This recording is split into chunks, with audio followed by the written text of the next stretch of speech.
Boa noite, voltamos então para o terceiro bloco do nosso programa Livres Ideias. Lembrando que essa é uma iniciativa do Senas Pré-Vestibular e Concursos, em parceria com a Livraria Café Espaço B. No dia de hoje, tratando sobre o tema racismo, a perseverança, a persistência do racismo na nossa sociedade. Nesse bloco eu convido aqui a Lilian, como membro de vários grupos de raízes e manifestações culturais de origem afro. Como você percebe, Lilian, o racismo no dia a dia, a partir da sua atuação nesses grupos? Boa noite, É um prazer estar aqui, com todos vocês. Não sei se eu sou a pessoa mais indicada, primeiramente, fora Temer. Segundamente, eu gostaria de falar um pouquinho desse racismo, que está naturalizado aqui no Brasil, que é vivenciado a cada dia, experimentado a cada dia, e hoje em dia tem tomado aí as redes sociais, as mídias, as questões só aumentam as discussões sobre racismo, porque já não tem tempo mais para a gente estar mascarando, já não tem mais essa questão da gente fingir que não existe, da gente fingir que não acontece. Na semana passada? No mês passado, o Senado lá aprovou um projeto de lei, já que prevê pena para o racismo na mídia, na internet, Ele já foi aprovado o projeto de lei. Não lembro o nome dos dois senadores, que fizeram esse projeto lá. E a gente vê, eu vejo, meu ponto de vista, que dentro das religiões de matriz africana, dentro dos coletivos no qual eu atuo, sempre voltado para a cultura afro-brasileira, cultura negra, a gente tem grandes discussões, principalmente a respeito dessa ascensão do negro, socialmente, culturalmente, porque ser preto é moda hoje em dia, é moda ser usar turbante, é moda ser colar nos rolês com os pretos, é moda ser ir no baile funk, na favela, ser participar dos grupos de matriz africana, ir lá no terreiro de candomblé, assistir a sessão. Mas eu quero ver essa moda aí lá na hora da favela, na hora que tá tomando esculacho lá da PM. Quem é que tá tomando? Na hora que tá lá, o branco usando turbante, é lindo, é moda, olha meu turbante, E aí, esse nó que você tá usando, seu turbante, o que simboliza? Na hora que o negro tá, lá na religião de matriz africana, na hora que a baiana sai, é apedrejado, É muito fácil falar que o racismo não existe no Brasil, sem que ele é viciado a cada dia aqui, na cor da pele. Quando eu chego lá no meu trabalho, e aí eu ouço falar assim, nossa, mas por que você não faz uma prancha no cabelo? Porque visivelmente é mais limpo o cabelo escovado, porque visivelmente tem um aspecto de limpeza, como se meu cabelo ele fosse sujo. Então, o racismo, para mim, ele está diariamente, uma expressão que a gente fala, amanhã é dia de branco, como se preto não trabalhasse, como se minha cor, como se preto fosse vagabundo, E várias expressões que a gente vê diariamente,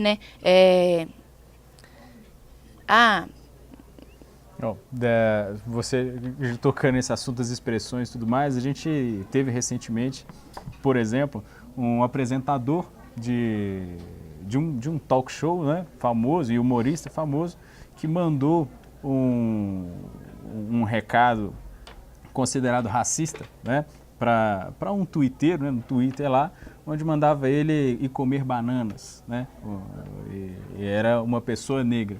O caso foi à justiça, e o apresentador, que me parece, acabou vencendo a ação, acabou ganhando a ação.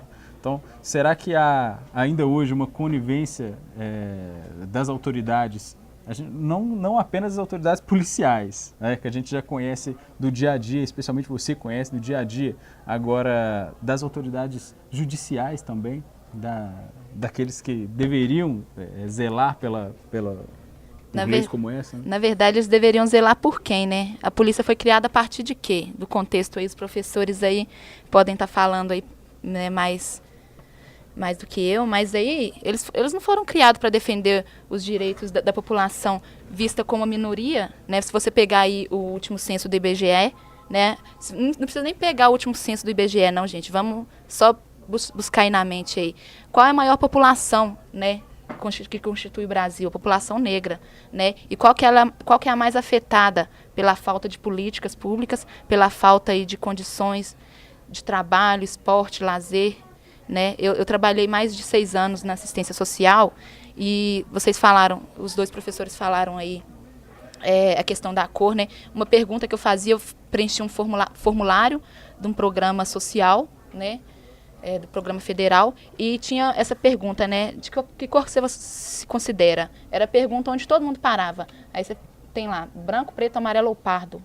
Aí a pessoa sempre olhava para mim e perguntava, que cor que você acha que eu sou? Por quê? Porque a questão hoje em dia, né, não é porque o próprio negro tem preconceito de sua cor, é porque durante mais de 300 anos ele foi subjugado como inferior, como pior. Então, ser negro, né, é uma dificuldade no Brasil. Não é porque ele tem racismo com sua própria cor. Porque o racismo eu vejo como uma forma de opressão de um ser que está ali numa situação de privilégio sobre o outro. Se ele é negro, ele não tem privilégio sobre outro negro, então não tem como um negro ser racista de sua própria cor, né? Ele pode até usar de expressões racistas, né? Ele pode até usar de expressões, mas ele não está ali em situação de favorecimento, né, em determinadas situações. Então, era uma pergunta que pegava todo mundo. Hoje em dia, nós negros, eu particularmente participo de vários movimentos negros, do INJUNE, População Negra e Favelada, Encontro da Juventude Negra. A gente está indo agora para um próximo encontro aí que vai acontecer na Bahia, em Ilhéus, Bahia. E essa questão de ser nomenclatura pardo é envelope. Pardo é envelope. Moreno também são expressões, mulatas são expressões que foram criadas para tentar amenizar a situação do negro, né? Para tentar amenizar a minha cor de pele, como se me chamar de negro, como se chamar outra pessoa de negro fosse ruim, né? Fosse denegrir, né? Uma outra expressão que a gente usa muito, sem que denegrir, como se denegrir é o quê? É você falar mal, subjugar uma pessoa, né? Denegrir, falar mal de uma pessoa. Só que denegrir é tornar-se negro. Como se tornar-se negro pode ser uma coisa ruim, né? Então, dentro do movimento negro, hoje em dia já tem várias correntes aí da gente tá puxando essa questão. Mulata, morena, pardo, são coisas que foram expressões usadas para amenizar a cor, assim como dentro do candomblé, quando ele veio para o Brasil, você não podia cultuar os orixás, se cultuava Ogum, mas se cultuava São Jorge, mas na verdade era Ogum que estava por trás, falava que estava cultuando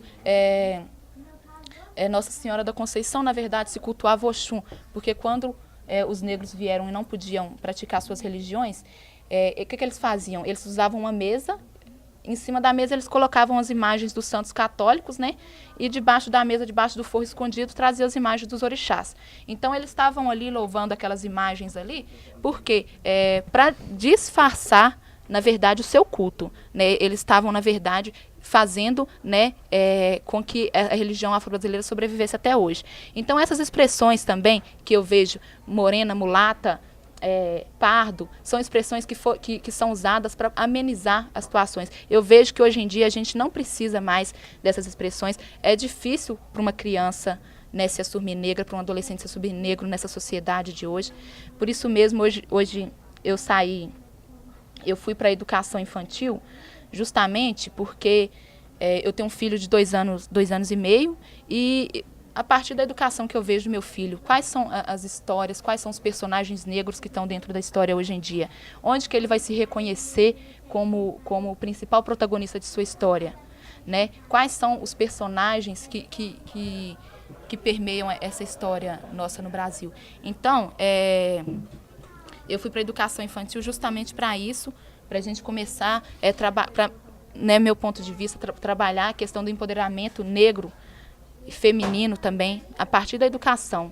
né? Porque a arma que a gente tem hoje em dia, ela é isso. A cultura nossa, há muito ela foi subjugada, né? Aqui mesmo em Diamantina, um berço da cultura negra, né? Sabemos aí de todo o histórico da nossa cidade aí. E a nossa cultura, o nosso povo, ele é escondido, né? Aqui. Quantos aqui veem as manifestações, né, dos grupos de congado e folia, dos grupos de reizado? Inclusive você estava dizendo sobre o preconceito contra religiões de matrizes afro, né? Num distrito próximo aqui, a gente teve casos de uma senhora, pelo menos que eu fiquei sabendo, que professante do candomblé, que foi agredida, foi receber pedrada e que vive trancada em casa com medo de sair na rua, porque vertentes do cristianismo, no caso, algumas igrejas evangélicas, que da nossa cidade, mas que, imagino eu, segue uma tendência de grandes correntes evangélicas do país, né, perpetuam um preconceito religioso, né, contra quem professa uma religião de matriz africana. Exatamente, é um dos pontos também que a gente toca bastante aqui na cidade de Diamantina. Nós temos o terreiro de Candomblé Mamãe Oxum, do qual eu faço parte lá. Ele está em Diamantina há mais de 30 anos, né? E nós também, muitas das vezes, somos alvos, né, de xingamentos na rua, porque a pessoa andar com um escapulário, com uma cruzinha santa, com qualquer imagem de santo, é muito bem-vindo. Você vê imagem de santo, de crucifixo em todos os órgãos públicos que você vai, né? A gente andar com filho de conta, com as guias no pescoço, o pessoal já vai falando, é macumbeiro, é feiticeiro, né? Nem sabe do que está falando e muitas das vezes julga sem conhecer, julga sem saber. Mas, na verdade, esse racismo que a gente tem dentro da cultura nossa, até próprio dentro do terreiro, dentro da capoeira mesmo. Eu fiz uma apresentação há algum tempo atrás. Eu trabalhava numa instituição estadual, né? Eu também trabalho com capoeira, dou aula de capoeira há mais de 5 anos. E eu trabalhava numa instituição aqui em Diamantina, e a gente nós fomos convidados para uma apresentação junto com os outros coletivos lá de cultura que fazia parte lá. E fomos convidados a fazer uma apresentação na Rua da Quitanda, aqui próximo.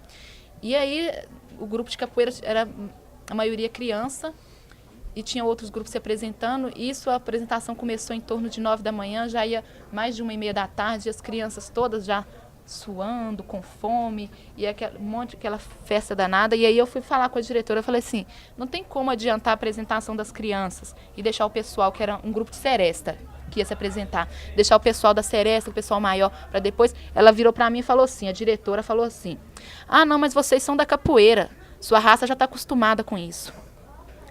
Isso para mim, né, eu saí de lá, logo saí de lá desse local, porque isso para mim foi né, uma expressão assim, que me tocou muito, até porque, não pelo fato de que eu senti na pele o racismo, mas pelo fato também de serem crianças assim que estavam lá e ser julgadas assim, né, como vocês suportam todo o sofrimento. Nós não temos que suportar nada, nós já suportamos mais de 300 anos aí. Nós já, infelizmente, a classe que mais sofre no Brasil hoje é a classe negra, né, com falta de acesso, com falta de emprego, falta de cultura, de moradia decente. Eu moro no Rio Grande, né, considerada periferia aqui em Diamantina, considerado o maior bairro. Moro lá no Glória também, considerado um dos locais mais julgados como locais de mais vulnerabilidade, né, marginalizado. E assim, a gente está aí lutando e buscando mesmo um melhoramento da nossa sociedade, uma visibilidade para os coletivos, né, para a população e para os grupos, para as pessoas, né, para que essas pessoas, essas crianças, esses adolescentes aí que estão aí hoje em dia, né, possam um dia levantar a cabeça e assumir e falar assim, não, eu tenho orgulho da minha cor, tenho orgulho daqueles que lutaram para a gente estar aqui hoje, de todos aqueles que criaram todas essas manifestações, de todos eles que sobreviveram, né? Então, viva para Zumbi, para Dandara, né, para o povo negro. Obrigado, Lília. Bom, a gente volta então para o quarto e último bloco do programa Livros e Ideias de hoje. Até lá, obrigado.